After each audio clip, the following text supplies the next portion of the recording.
everybody, and thanks for watching another video by the Cockatiel Corner. This one is on how to help you deal with your cockatiel if it is or is becoming hand shy. And this is actually very personal to me because Sydney actually has lately become hand shy, mainly because what I was doing usually when I would ask him to step up is putting him back up in his cage.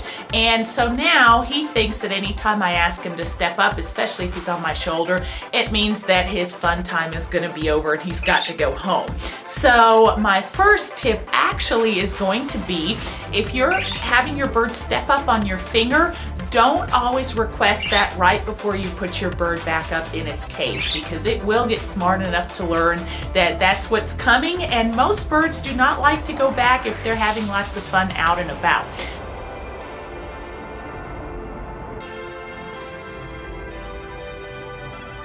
Now, one of the things you can do is, I've got some millet here. You can find millet or another treat that your bird likes and start positively reinforcing your bird for stepping up. So that again creates more of a positive association with the step up.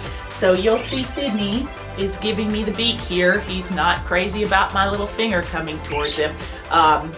So even if you're getting that, I would take that as a warning and not force your bird to step up if there's any way that you can avoid it.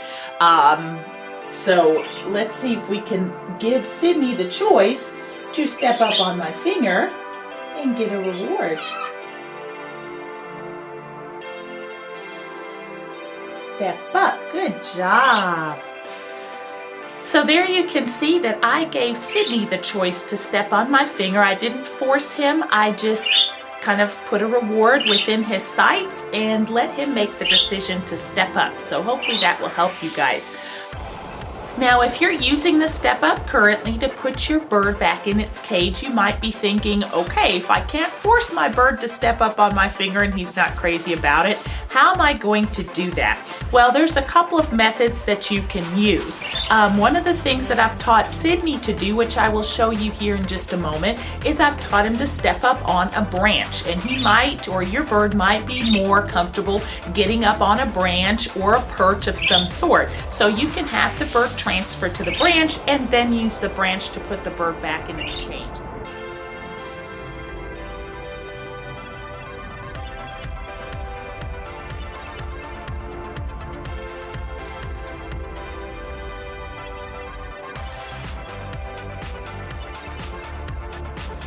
Another thing that you can do if your bird likes to shoulder is put your bird on your shoulder and then put the shoulder at the cage opening and just letting them step off, or let them step off into the cage opening from your shoulder so that you don't have to introduce your finger until it's used to it.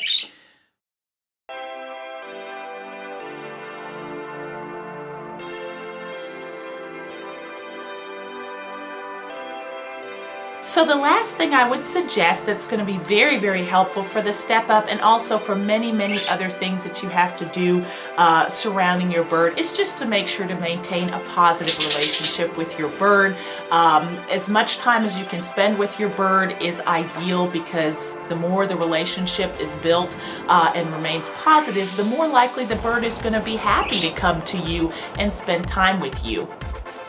Right? Sydney, Sydney. Thank you so much for watching this video, and hopefully the tips and tricks I've presented here will help you have a bird that's much more comfortable with your hand and stepping up.